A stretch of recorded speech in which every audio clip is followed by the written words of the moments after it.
write Hashgacha Pratis stories, not to keep a list of whatever.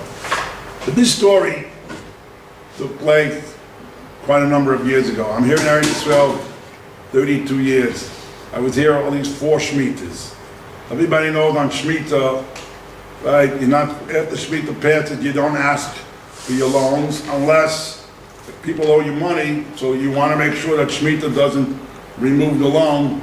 You write a halakha contract called the pruzbul, which is 100% legal, it's kosher, it's fine. So my first Shemitah, quite a number of years ago, somebody owed me $800, so I made sure to write a pruzbul. After the Shemitah passed, I realized that I had made a technical problem with the pruzbul. I asked a certain rabbi, he said, well, if you didn't do that, then your pruzbul is worthless. Don't use the pruzbul. In other words, as far as I was concerned, I could not ask for the $800 back. He, the one who owed you the money, is allowed to give it to you, not as a payment of a loan, but as a present. If he wants to say, I'll give it to you. Anyway, even though I don't, that's fine. He never gave it to me. So I ended up $800 in the red. And I had to give myself the Chanukah Sicha. Not easy when you got to give it to yourself. But you give it.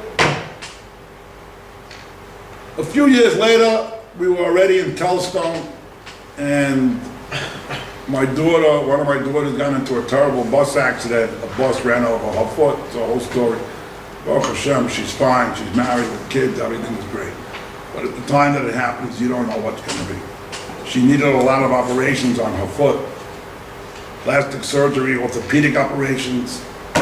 Now, in Israel, they have what's called the Kupat Cholim, right? It's like a Medicaid kind of a situation, but you have to allow the doctor who's on duty or whatever to do the operation. You can't choose your own doctor. If you want to pick a specific doctor because you heard that he's a good doctor, you have to pay privately. We had no choice. We definitely picked whatever doctor we needed to pick that we checked into, and we had to pay privately. So I had to borrow money. There was a fellow who lived here in Telstone then, who lent me a sum total of $3,200. And I told him, hopefully I'll get money from insurance, eventually I'll pay you back. Well, the day came, I got the money from the insurance, and I wanted to pay him back. But I told him, listen, I got the money in Shlomo, in the, yeah, it was Shlomo, whatever. It was the Israeli currency, the check. You want me to change it into dollars, or should I pay you in the Israeli currency? He says, what are you talking about? I said, I'm talking about the $3,200 that I owe you. He says, you don't owe me a penny. I said, what are you talking about? I borrowed you $3,200. He said, don't you realize Shemitah passed? By this time, a second Shemitah had passed. And Shemitah took off the loan. I said, you didn't write a pruzbul? He says, no. I said, why not? He said, I didn't want to. I wanted to be Mekayim the mitzvah in the Torah.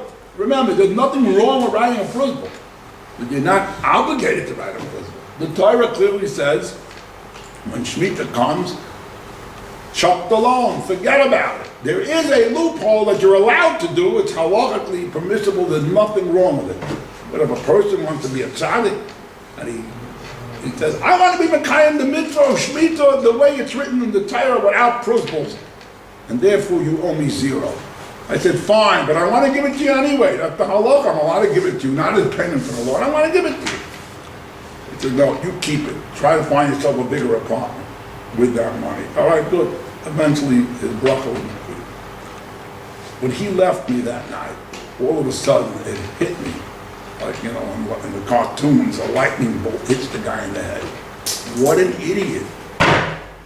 The past Shemitah, the Shemitah before this one, you were angry. You lost $800 because of Shemitah. It wasn't easy. But think for a moment, take out your calculator. 3,200 is exactly 4 times as much. How did you get this 3,200? Because of Shemitah. You didn't lose a penny. The $800 you invested in that Shemitah quadrupled. It became 4 times the amount. There is a God in the world. I have news for you guys. Hashem Chanukah help us. We learned this on Chanukah, apply it all year round. And there's no question, you'll live a happier life in this world. Thank you.